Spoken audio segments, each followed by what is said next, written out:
Hola, ¿cómo les va? ¿Cómo están todos? Buenas tardes, profesor. ¿Cómo están? Bueno, veo que Buenas ya, a ver, tardes. tengo que admitir gente, esperen que Hola. de anfitrión, no estoy acostumbrado. A ver un segundito que terminamos de incorporar a la gente.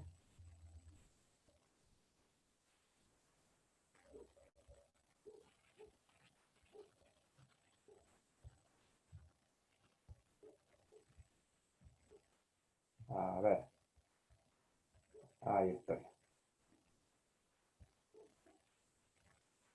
Un segundito, que ya sigo admitiendo gente.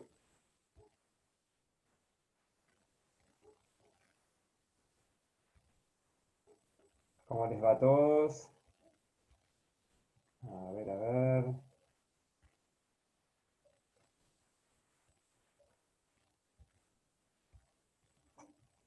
Bien. Bueno, creo que hoy es la primera clase, vamos a decir, normal que vamos a tener, que es un poco, o va a ser un poco nuestra gimnasia de trabajo. Em, Básicamente porque, bueno, ayer tuvimos el privilegio de tenerlo a Alberto Moreira, que si bien, como les decía, trabajamos siempre juntos, él es profesor de Derecho Internacional Público. Y la verdad es que históricamente, con la Cátedra Internacional Público, inclusive en, hablándolo en su tiempo con Armando Abruza, con Ariel Mansi, bueno, Armando sigue en la cátedra, tratábamos de repartirnos los temas, porque la verdad que es tanto lo que tenemos para enseñar nosotros desde nuestra cátedra, y por otro lado, ellos también tienen una visión internacional ambientalista en la cátedra, que, insisto, mucho del material directamente lo daban ellos. Uy, sigo admitiendo gente por acá. Bueno, tendremos que ver. Ah, gracias. Gracias, Brando, si terminas de admitir gente vos. Bueno, este ratito sigo con la clase. Bueno, así que hoy vamos un poco a la normalidad, a lo que va a ser nuestra temática, y como les propuse en la clase del miércoles pasado, que es ir zambulléndonos en el mundo del derecho ambiental, yo quiero transmitirles que vamos, estas primeras clases, a hablar de algunos conceptos generales para focalizarnos, dónde estamos parados, en todo el plexo, en toda la norma jurídica que ustedes han venido incorporando, para finalmente desembocar, por un lado, en el derecho positivo. Como les he anticipado, hay mucha norma puntual que tenemos que conocer, que no es compleja, pero sí específica, y finalizar estudiando casos, que es uno de los mejores modos de aprender, sin perjuicio de lo cual hoy ya vamos a empezar a practicar estudio de casos. Pero bueno, un poco como les iba anticipando y con el afán de que entendamos en qué lugar o desde qué lugar miramos el derecho, una anécdota. Yo esta materia la estudié cuando se llamaba Derecho Agrario, Minero y de la Energía. Tengo eterna gratitud y lo quiero mucho al profesor Antonio Oscos, que fue el profesor de los estudiantes de la vieja guardia, y Antonio siempre decía que para hablar de derecho agrario lo primero que había que hacer era ponerse las botas, es decir, ubicarse en el medio en el cual estábamos. Y en materia ambiental sucede un poco lo mismo. Los grandes doctrinarios, los históricos y los actuales, solo voy a nombrar recurrentemente porque lo admiro, a Ricardo Lorenzetti, el ministro de Corte, que es prolífico en la materia. Él justamente nos explica que los derechos de incidencia colectiva, que ustedes manejan básicamente los derechos del consumidor y el derecho ambiental, generan un impacto transversal en todo el resto del derecho, porque son microsistemas jurídicos que coexisten entrelazadas con las otras ramas del derecho. La clase pasada, mi clase de presentación, yo justamente lo que les hacía notar era en materia de bibliografía, que había determinadas ramas del derecho que también reivindicaban para sí un sector del conocimiento del derecho ambiental. Hay grandes doctrinarios en materia penal, en administrativo, vemos a los civilistas hablando, a los procesalistas, pero en general todos partimos de la misma estructura, del mismo conocimiento y con las particularidades de la cuestión ambiental. Porque básicamente cuando ponemos en crisis la cuestión ambiental, nos estamos haciendo un planteo ético. Y lo nombré a Lorenzetti, y en uno de sus libros, él trajo a colación un ejemplo que a mí siempre me impactó y se lo transmito habitualmente a los alumnos. Vamos a hablar por un momento de teatro clásico. Hay una obra de un dramaturgo noruego, es Ibsen, que allá por 1800, miren, tengo acá el machetito, 1883, escribió una obra que se llama El enemigo del pueblo. Lo curioso es que hace 2 veranos estuvo en cartel acá en Mar del Plata, con Leirado como protagonista, y me di el placer, el lujo de verla, pero es una obra histórica, un clásico, como si habláramos de Romeo y Julieta. Bueno, en este caso con otro perfil, Ibsen escribió El enemigo del pueblo, que es una obra de teatro en 2 capítulos. En el primer capítulo, en un pueblito costero, sucede que los habitantes, los vecinos del pueblo, se empiezan a enfermar algunos gravemente, algunos fallecen, y el médico del pueblo, el doctor Stockman, que en este caso es el protagonista de la obra teatral, empieza a investigar y termina dándose cuenta que la gente se enfermaba cuando se metía al mar, porque todos los desechos cloacales, imagínense en aquellos años, todos los desperdicios iban al agua en la que ellos se bañaban. Entonces, cuando advierten esta situación, automáticamente dejan de meterse al mar y empiezan a sanar. Y terminan nombrando al doctor Stockman como una personalidad del pueblo, el personaje destacado, y le hacen enormes reconocimientos. El ciudadano ilustre, podríamos decir, ya que estamos también haciendo referencia a films y obras recientes. Bueno, se cierra el telón, se levanta el telón para el segundo acto, y empiezan, claro, los comerciantes del pueblo, los hoteleros, los dueños de los restaurantes, a decir: pero ahora que se difundió que el problema son las aguas contaminadas, ahora no van a venir los turistas, no vamos a tener gente, entonces se va a afectar nuestra economía, cómo vamos a educar y alimentar a nuestras familias, etcétera, etcétera, que terminan declarando al doctor Stockman el enemigo del pueblo, porque por su culpa se había afectado la actividad económica. Es decir, de héroe a villano no pasó nada. Cuando cierra la obra, dice el doctor Stockman, el problema es que no es que el pueblo estaba erigido sobre bases pestilentes, la sociedad, la moral del pueblo también lo está, porque aquí tenemos un doble discurso, una doble problemática. Y la verdad es que esta obra, este clásico del teatro, no hace ni más ni menos que representar la crisis y el dilema con el que siempre nos encontramos frente a la cuestión ambiental. Porque vamos a advertir que tenemos una riqueza normativa profusa, no solamente, como yo también les insinué, a partir de la sanción de la nueva Constitución que incorpora, que da rango, entidad de derecho constitucional a la cuestión ambiental, sino con alguna normativa dispersa anterior. Pero en definitiva, ¿qué es lo que cuenta y lo que quiero destacar? Que siempre existe ese conflicto. Lo vamos a ver en los fallos de la Corte Provincial, en los fallos de la Corte Nacional, en las inquietudes, las propuestas de la gente. Pero bueno, en definitiva, lo que quiero plantearles es que siempre la crisis en materia ambiental va a ser ética.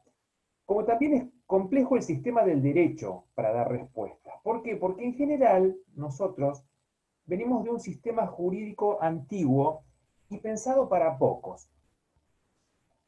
Quizás no con un egoísmo deliberado, sino que es antiquísimo. ¿Por qué? Porque históricamente, cuando se diseñó nuestro sistema de derecho, el acceso a la justicia, ustedes piensen que hace poquito se reformó el Código Civil, el Código de Comercio, donde se ayornó con la unificación de ambos regímenes, aunque no ha habido cambios sustanciales, pero nuestros sistemas de procedimiento siguen siendo bastante antiguos. Hace poco, en el derecho penal se incorporó el juicio por jurados, pero en general vemos que es una gimnasia lenta. Pero ¿desde dónde venimos? Desde un tiempo en que la justicia y el derecho estaban disponibles para pocos, porque la gente no sabía de sus derechos, no había medios de comunicación, no había modos de llegar. Hoy yo soy un enamorado de la Patagonia y veo ranchitos perdidos y una antena de DirecTV y un panel solar que los alimenta de electricidad, pero esa gente que estaba aislada quizás solamente se comunicaba con la civilización por una radio, pero no tenía un acceso directo como hoy a la problemática. Quizás estamos sobreinformados, no importa, pero quién más, quién menos hoy sabe de sus derechos, a dónde dirigirse, pero antiguamente los tribunales, poquitos, en las grandes orbes, en las capitales, y ahora hay una tendencia a que la justicia se acerque a la gente y que la gente conozca sus derechos. Entonces, claro, ¿qué necesitamos? Mayor dinámica y gente, el común de la gente está más preparada porque tiene mejor conciencia de sus derechos. Ustedes piensen que recién a mitad del siglo pasado se fueron reconociendo derechos básicos como los derechos sociales, o como dicen los constitucionalistas, los derechos de segunda generación, pero el derecho del trabajador estaba totalmente relativizado. Hoy nos encontramos con los derechos de tercera generación, entre ellos destacamos el derecho ambiental. Bueno, de hecho ayer el doctor Moreira nos hablaba de la naturaleza como sujeto de derecho. Hay algunos más audaces, y no vamos a hablar ni a favor ni en contra, pero tengámoslo en cuenta. Probablemente invitemos a alguien que habla del derecho del animal de manera individual, y uno rápidamente lo asocia con la mascota o el animal que uno tiene en su casa, el caballo, pero pensemos en la producción cárnica de una nación como es la nuestra, en tanto y en cuanto consideremos a la vaca, al ternero como sujeto de derecho. Igualmente les cuento, en la producción agropecuaria van a ver que hay un montón de normas que tratan o tienden a humanizar esa relación. Pero bueno, no es puntualmente lo que quería transmitirles. Básicamente, que tenemos un sistema primitivo de derecho que va evolucionando, gracias a Dios, a una mayor apertura. ¿Y que necesitamos? Mejores herramientas. ¿De qué se habló también ayer? ¿De qué les habló Alberto Moreira? De las audiencias públicas, del sistema participativo, que es a lo que apunta el sistema del derecho ambiental. Y todo eso lo vamos a ver para entenderlo y porque también está regulado. Pero todo esto no significa que nuestro sistema de derecho haya estado históricamente ajeno a las cuestiones que hoy desfachatadamente llamamos ambientales. Porque si hay algo que quiero remarcar también de la charla de ayer, es que recién cuando se realiza la Conferencia de Estocolmo de 1972, se habla por primera vez de la palabra medio ambiente, que en realidad se hablaba de medio ambiente humano, se apocopó a medio ambiente, porque en realidad la lengua inglesa tiene una palabra que es omnicomprensiva del concepto, environment. Los franceses dicen environnement, nosotros no teníamos una palabra igual, por eso hablábamos de medio ambiente, hoy se habla en general de ambiente. Pero hasta ese momento nada se había hablado. Es más, el término se acuña, termina de florecer en las reuniones preparatorias de Estocolmo, porque también siempre destaco esto. Nosotros habitualmente, ¿qué hacemos? No tengo a nadie para decir. Sí, estaba fijándome si estaba con alguna deuda de algún ingreso o alguien, ¿no? Bárbaro, acá me está. Bueno, sigo entonces. En las reuniones preparatorias de Estocolmo, en general, en las convenciones internacionales, los acuerdos los celebran los equipos técnicos anteriormente, porque cuando se juntan todos los presidentes y los cancilleres, la verdad es que no vienen a discutir, vienen a firmar, a sacarse las fotos de rigor, pero son los equipos técnicos los que vienen trabajando anteriormente.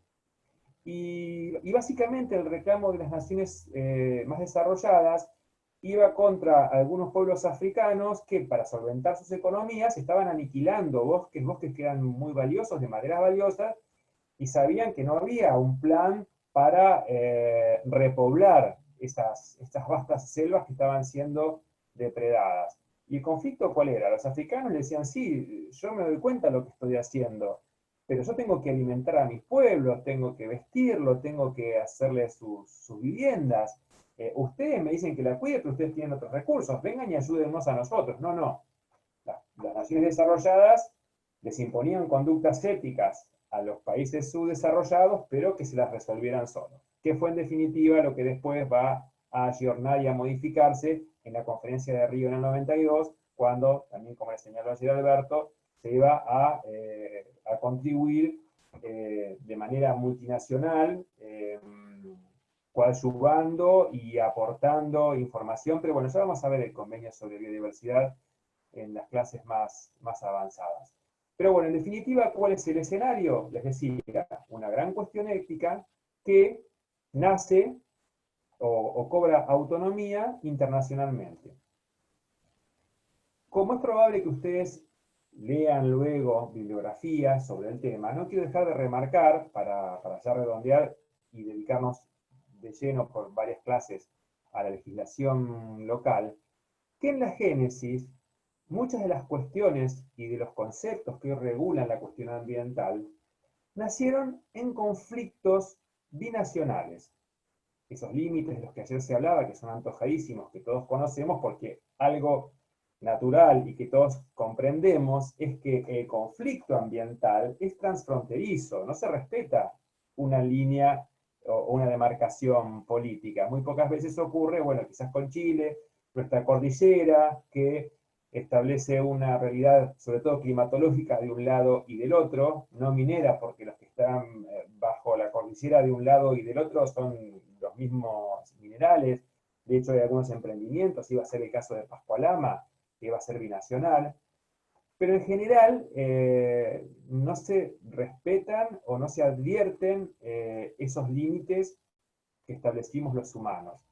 Y los autores, Eduardo Piretti, Mario Valls, Dino Bellorio Cabot, todos cuentan algunos antecedentes que yo los voy a repetir para que vean cómo se fueron generando esos conflictos y las primeras decisiones que tuvieron que tomarse. Muchas, como no había tribunales comunes, recurrían al laudo, es decir, entre los dos contendientes citaban o erigían a alguien en autoridad para dirimir ese conflicto.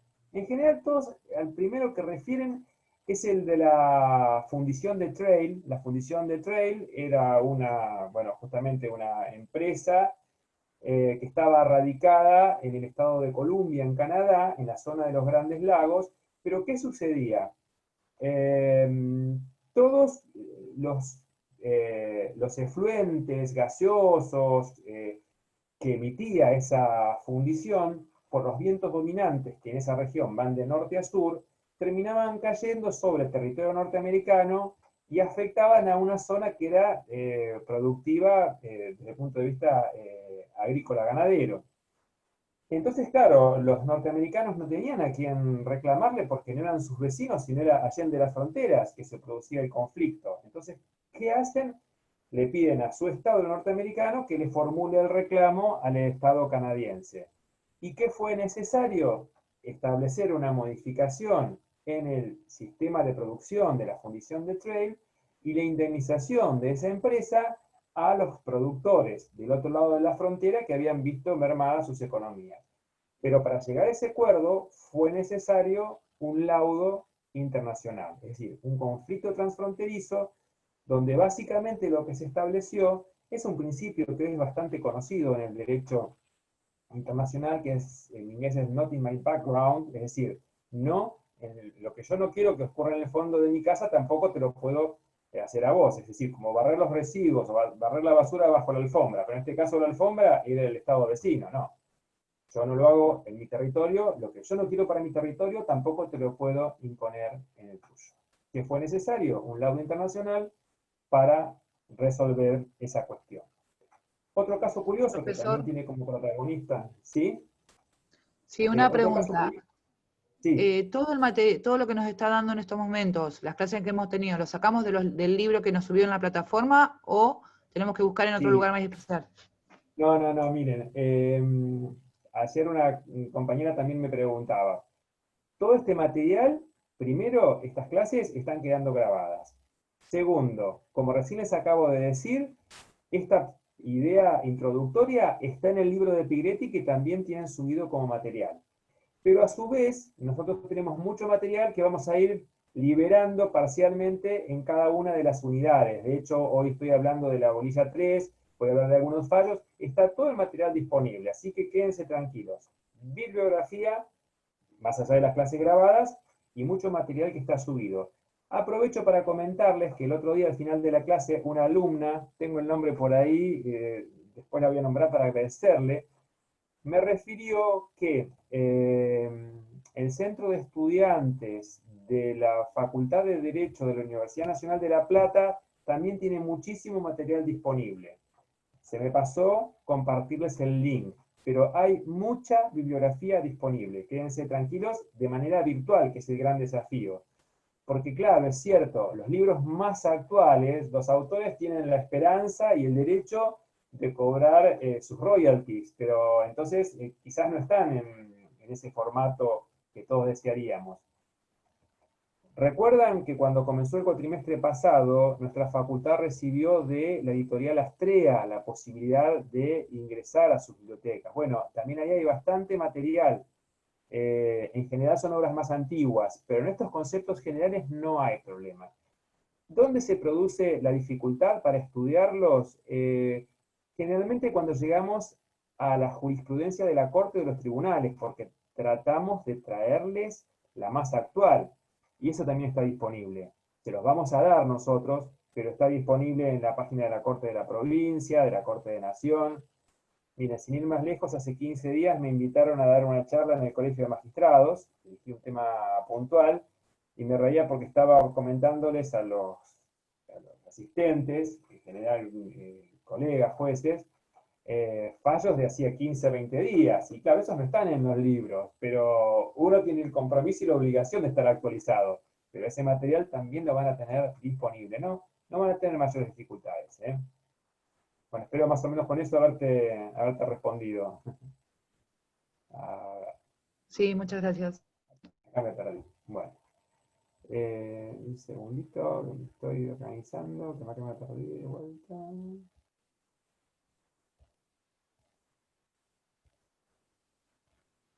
Bueno, seguimos normalmente. Acá estoy. ¿Me están viendo bien ustedes? Porque yo la verdad que no tengo la pantalla completa, no sé por qué. Tengo acá anclada una imagen de un compañero, no una imagen si quiere el nombre, pero no lo vamos a poner en evidencia. Lo importante es que ustedes me vean bien, no lo que yo vea. Bueno, escenario entonces, un pequeño repaso. ¿Qué estamos viendo hoy? ¿Cómo está la cuestión ambiental en nuestro plexo normativo? ¿De qué hablé primero? Visto desde la órbita jurídica, de que la cuestión ambiental siempre presenta un conflicto ético. Que como bien vimos ayer con Alberto Moreira, esto tiene su nacimiento, si se quiere, terminológico relativamente reciente. Piensen que es el año 72. Que cobra cierta autonomía el término. Imaginen la construcción jurídica que hay que hacer desde entonces. Las herramientas que se utilizaron, bueno, a nivel internacional, algunos principios, como el caso de la fundición de Trail, que planteaban problemas ambientales concretos. En realidad lo que lleva a los americanos a reclamarle a Canadá era un problema de productividad agropecuaria, pero en definitiva la solución en qué redundó, en un cuidado del medio ambiente. Hoy lo llamamos así.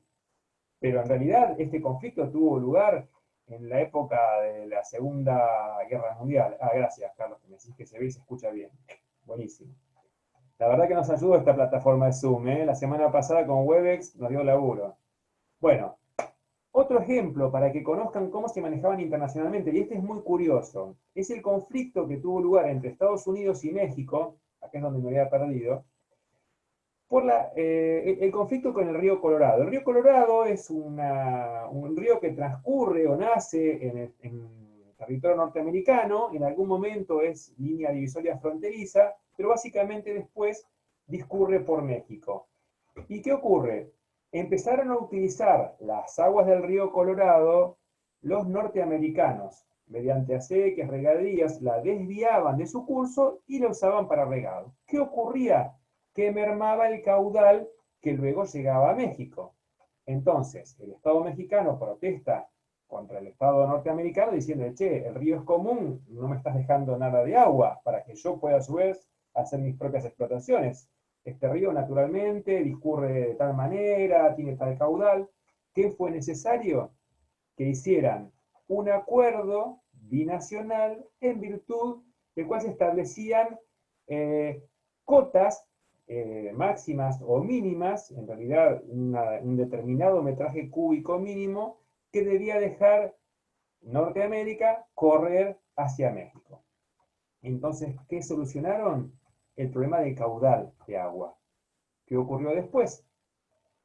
Dejaban llegar ese caudal, pero los productores agropecuarios de los estados norteamericanos desviaban las aguas, hacían sus regadíos y devolvían los excedentes al río. Entonces cumplían con las normas del caudal, del metraje cúbico, pero las aguas excedentes de regadíos tienen el problema de la salinización, es decir, no pueden ser nuevamente utilizadas para regadíos, para regadíos o para cultivos. Entonces tuvieron que hacer un nuevo acuerdo para establecer no solo el caudal, sino la calidad del agua que iba a discurrir allende las fronteras.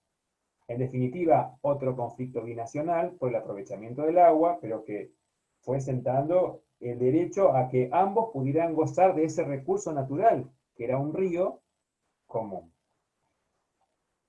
En Europa también hubo conflictos. Hay uno que también comentan los autores, el del lago de Llanos o Lanos, que era un lago cercano en el País Vasco, en la frontera entre Francia y España, que había un proyecto de hacer un dique, entonces el Estado español protesta contra Francia porque decía que iba a dejar de llegar agua y les iba a ocasionar un perjuicio, etcétera, etcétera, y la verdad que el laudo arbitral termina diciendo, no, mire, acá el Estado francés ha demostrado que va a retener las aguas, pero va a dejar hacia aguas abajo el mismo caudal que habitualmente era para una represa hidroeléctrica, o sea que no ocurría el mismo conflicto que con el río Colorado, pero lo que sí determinó es que si hubiera evitado ese conflicto, si el gobierno francés, si el Estado francés hubiera permitido al Estado español saber exactamente en qué consistía y cuáles iban a ser las consecuencias de ese proyecto. Es decir,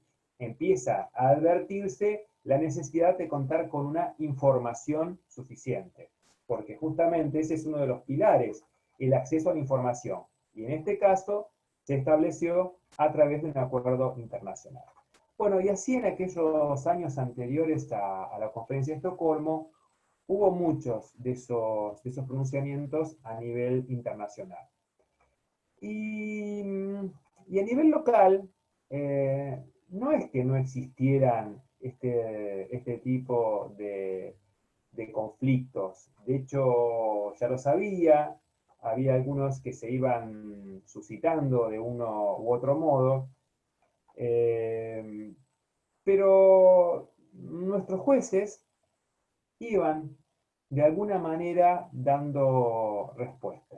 Bueno, todos ustedes han estudiado Derecho Constitucional y deben tener marcado a fuego los precedentes Siri y Cot del Derecho Constitucional, en virtud de los cuales se diseñó la acción de amparo como distinta al habeas corpus, con autonomía, y deberán recordar que fue una creación pretoriana, es decir, la actividad de los jueces, en este caso de los jueces de la Corte Suprema de Justicia de la Nación, idearon o delinearon ese sistema, a partir de quizás otros institutos.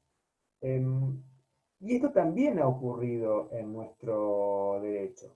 Yo por eso, para ir ubicándonos un poco tempranamente en la jurisprudencia de nuestros tribunales, quiero traer a colación un fallo del año 83, es decir, hace muchos años. Ninguno de ustedes habría nacido, o por lo menos que tiene la camarita seguro, habrá alguno escondido ahí que quizás tenga mi edad, siempre hay alguno que estudia tarde. Pero bueno, en el año 83 se produjo una situación muy particular que mereció un pronunciamiento de un juez argentino, un juzgado con competencia en lo federal. El conflicto fue el siguiente. Un oceanario japonés, lo llamamos aquariums, había sido autorizado por la Secretaría de Agricultura, Ganadería y Pesca de la Nación de ese entonces, vamos a llamarlo así, el Poder Ejecutivo Nacional, a capturar 14 ejemplares de toninas overas. ¿Qué es la tonina overa? La tonina overa es el delfín criollo. Es un pequeño delfín, es de menor tamaño que el más conocido, como flipper y los que uno ve habitualmente, que son los de pico de botella. La particularidad justamente es que son blancos y negros, tienen el color parecido a las orcas. Y en la Patagonia son una moneda corriente, hay avistajes en Puerto Deseado, en Plaza Unión, Rawson, en toda la Patagonia, realmente son muy bonitos, pero son autóctonos y son propios de nuestra región. ¿Qué pasa? Había solicitado autorización este oceanario para capturar 14 y llevárselos para exhibirlos en el Japón. Entonces, unos ciudadanos argentinos, Alberto Catan y Schroeder, inician una acción de amparo pidiendo que se suspenda esa autorización. Básicamente porque no había estudios que pudieran determinar si la captura de 14 ejemplares podía afectar a la población local, porque no se sabía cuántos ejemplares teníamos en nuestras costas. De hecho, el Ministerio de Turismo de la provincia del Chubut se había opuesto, porque ya en aquellos años se hacían los avistajes. Además teníamos los antecedentes de lo que había pasado con la ballena franca, cuando estuvo autorizada la captura, no había estudios que supieran el impacto que generaba esa captura. Y tiene una característica biológica muy particular, la tonina overa o el delfín criollo, que tiene un índice de reproducción y natalidad muy bajo. Entonces, ¿qué pasa? Se hace este planteo, la Secretaría de Agricultura, Ganadería y Pesca dice que no, que este tema había sido estudiado, las autorizaciones no habían merecido ningún reparo, cuando en realidad sí lo había habido del Ministerio de Turismo de Chubut. Pero, ¿qué es lo que hace, que desde un punto de vista técnico se equivoca, la Secretaría de Agricultura, Ganadería y Pesca no objeta la legitimación de Catan, que en realidad era un vecino de la ciudad de Buenos Aires, y la afectación en principio se estaba dando en la provincia del Chubut. Pero el juez Garzón Funes, con un injundioso trabajo, echa mano de la ley de fauna y de algunos principios de la vieja Constitución que no estaba modificada, y en definitiva hace lugar al amparo, desiste el oceanario japonés de estas capturas y la Secretaría de Agricultura, Ganadería y Pesca no apela. Entonces, con un fallo de primera instancia, vemos un antecedente de una protección de la fauna, porque básicamente lo que trasunta en algunos términos diferentes el magistrado es que no había una evaluación de impacto ambiental. Hoy lo decimos con toda naturalidad, un proceso participativo, que debe estar sujeto a una evaluación previa, un conocimiento exhaustivo. Consultamos a los organismos, a las universidades, a los actores calificados, pero en aquel momento se manejaban rudimentos. Miren, el fallo ahora está subido a la página, así que ahora me fijo si ya está visible. Pero les leo, acá lo separé, 2 o 3 ideas que trasunta el fallo. Insisto, para que vean cómo se ha ido construyendo la materia ambiental a partir de el compromiso, en este caso, de un juez.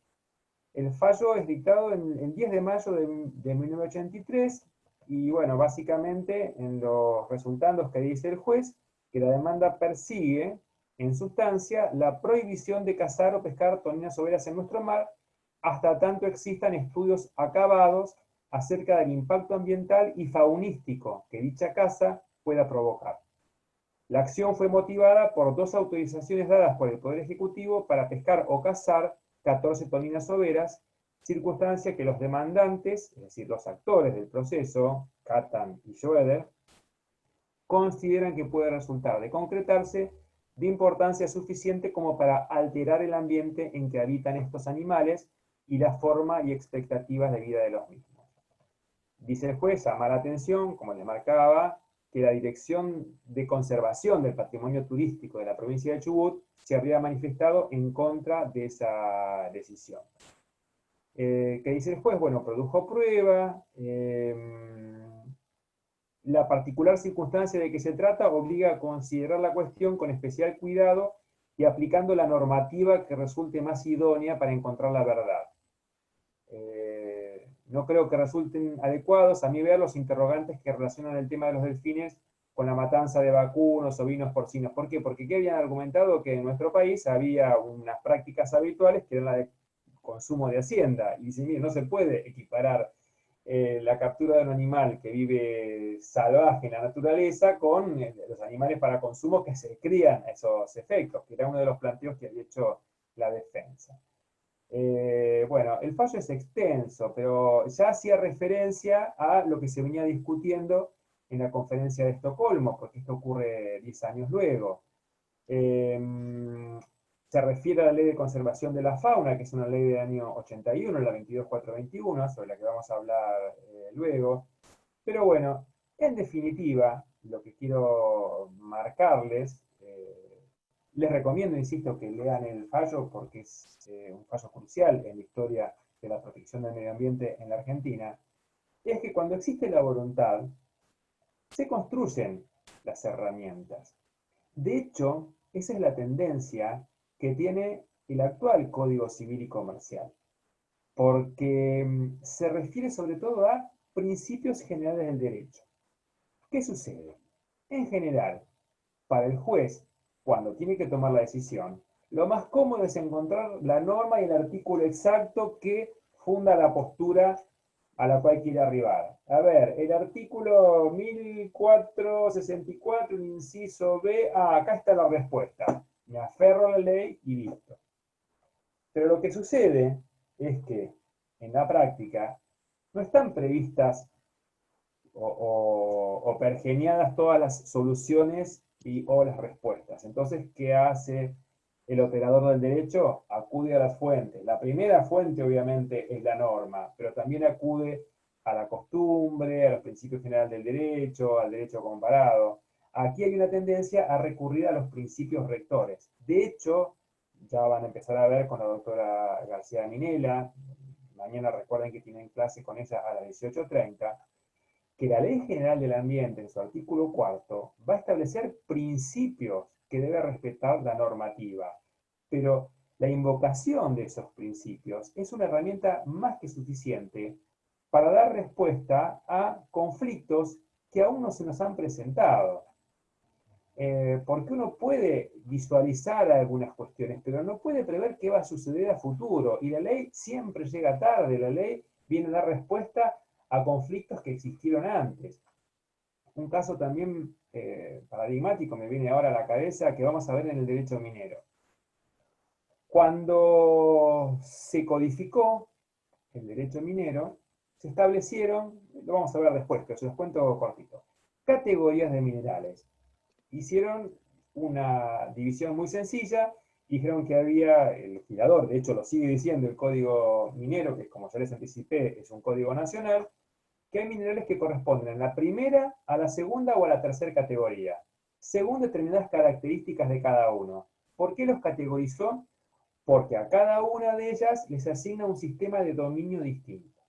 Y en la primera categoría están los minerales que tienen determinadas categorías, que si bien el Estado no los explota directamente, son pasibles de ser explotados por los particulares a través de un sistema de concesiones, etcétera, etcétera.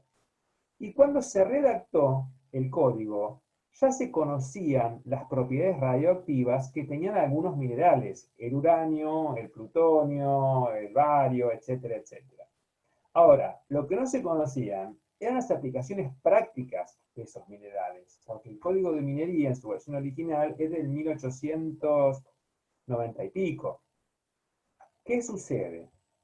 Cuando ocurre el aprovechamiento bélico mediante la detonación de los artefactos nucleares en Nagasaki y Hiroshima, todo el mundo automáticamente dijo, ¿qué es lo que tengo bajo tierra? Mirá lo que se puede hacer con este mineral. ¿Qué fue necesario? Modificar el sistema normativo, sustraerlos del régimen común, esos minerales, se crea en definitiva una autoridad, la Comisión Nacional de Energía Atómica, pero no se sabía qué iba a pasar a futuro, se había dado una regulación general a estos minerales. Lo mismo pasó con el petróleo, porque el petróleo, cuando se sancionó el Código de Minería, no tenía la difusión, los motores eran a vapor, ni siquiera eran a combustión interna. Entonces, ¿qué pasa? Cuando tenemos, para decirlo bien, códigos decimonónicos estratificados, perdemos esta dinámica, que en principio ha sido creada por los tribunales y gracias a Dios las leyes hoy tienden a ser de modelos abiertos, que establecen principios. Lo vamos a ver, como les decía, en la Ley General del Ambiente, pero también lo vamos a ver en leyes provinciales. Como ocurre también con lo que recién se nos mostraba. Lo tengo acá porque estuve trabajando la mañana con el Código Civil y Comercial, que le confiere determinadas facultades al juez. Bueno, este es el escenario en el cual nos estamos moviendo. ¿Qué es lo que vamos a ir viendo ahora en las próximas clases? Ayer Alberto, un genio, pero no clases de 1 hora y media, es agotador para ustedes sobre todo, clases tan extensas. Miren, les confieso acá un secretito. El año pasado, perdón, el cuatrimestre pasado, cuando tuvimos que volcarnos a la enseñanza virtual, nos dieron cursos de capacitación a los docentes, porque la verdad es que esto apela a nuestras capacidades histriónicas, pero una cosa es lo que hacemos frente al aula, que uno interactúa con el alumno y ve si lo recibe, si no lo recibe, la consulta es más fácil. Acá es casi unidireccional, el feedback es mínimo.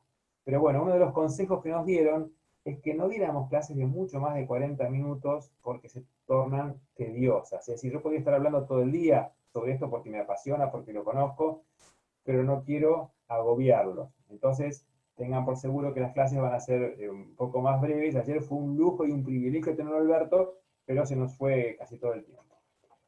¿Qué es lo que quiero ir resumiendo de la clase de hoy entonces? ¿Cuál es el ámbito en el cual nos encontramos?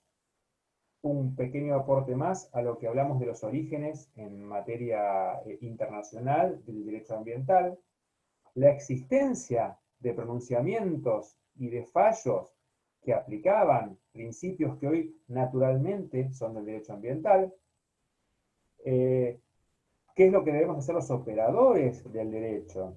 Cuando me refiero a operador del derecho, me refiero tanto al abogado como al juez, pero también al legislador. Porque muchas veces, yo se los conté el primer día de clase, yo ejercí la profesión durante 20, 22 años.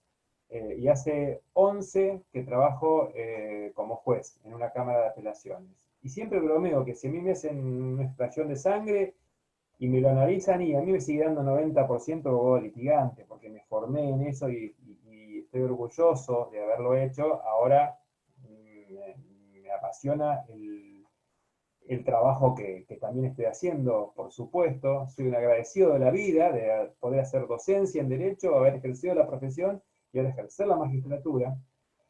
Pero todos tenemos el compromiso para tener una mejor respuesta. Desde el punto de vista académico, haciendo abstracción de mí, que una facultad de derecho enseñe esta materia, que les brinde las herramientas para que puedan ser ustedes operadores del derecho en materia ambiental.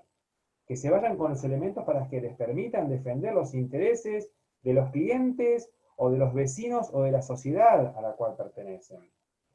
Pero el abogado también es el que hace los planteos, es el que despierta, es el que, ahora que me toca trabajar después, uy, mirá qué planteo novedoso.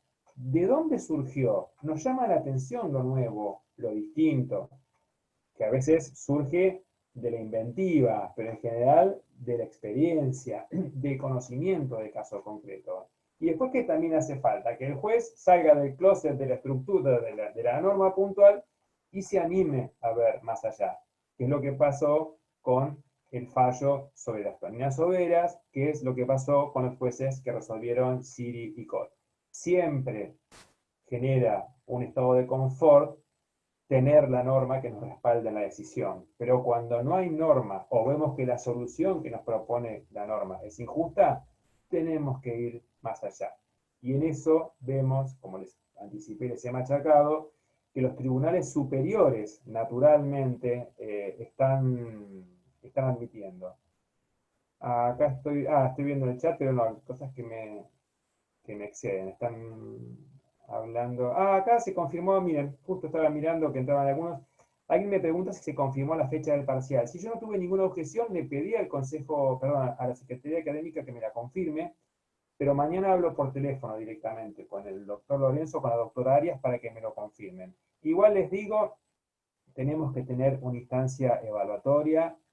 Por ahí han visto que antes hacíamos un trabajo práctico, es imposible por la cantidad de gente que los califiquemos con eso, pero vamos a hacer un examen por Moodle, multiple choice, de autocorrección, así que no se preocupen. Cuando estemos llegando a la fecha, vamos a marcarles cuáles son los temas más importantes, básicamente para que no digan, uy, por ahí me va a preguntar de qué trataba la obra El enemigo del pueblo, quién era el autor. No, obviamente no vamos a hacer ese tipo de preguntas. ¿Qué le vamos a preguntar? Y sobre todo normativa, derecho positivo, lo que necesitan saber. Pero en esta instancia no se preocupen. Yo siempre digo, acompáñennos en este viaje que tiende a zambullirlos en el derecho ambiental. Porque conciencia ambiental todos tenemos. En Mar del Plata separamos residuos en origen, nos preocupamos por la contaminación de nuestras playas, queremos que no haya basureros a cielo abierto, disfrutamos de la calidad de nuestra agua. Lo hacemos naturalmente, pero ¿qué es lo que importa? Que cuando eso no ocurre, conozcamos otra vez las herramientas que nos permitan abogar por el cuidado de nuestro medio ambiente. Bueno, y a partir de la clase que viene, que se los voy preparando, vamos a empezar a entender los principios que regulan la actuación del derecho ambiental.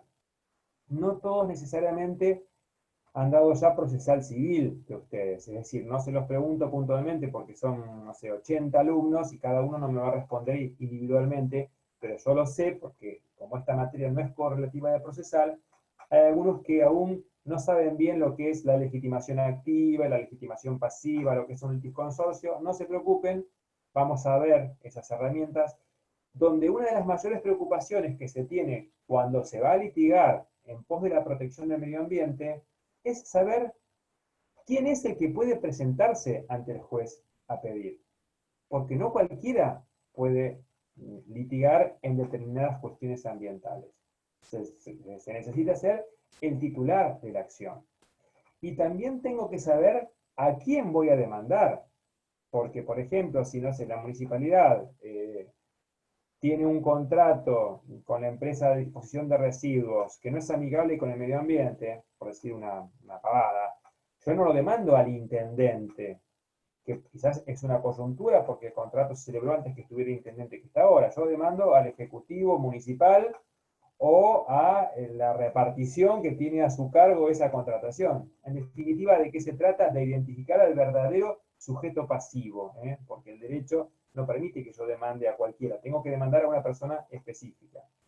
Y además, ¿qué va a ser muy importante? La herramienta o el proceso en virtud del cual puedo yo accionar, porque el artículo 43 de la Constitución Provincial dice que podrá interponerse acción expedita de amparo en pos de la tutela de los derechos de incidencia colectiva. Pero no dice exclusivamente acción de amparo. Dice siempre que no haya una acción más idónea. ¿Y que nos vamos a encontrar? Que los distintos ordenamientos tienen procesos eficaces y, valga la aclaración, más idóneos.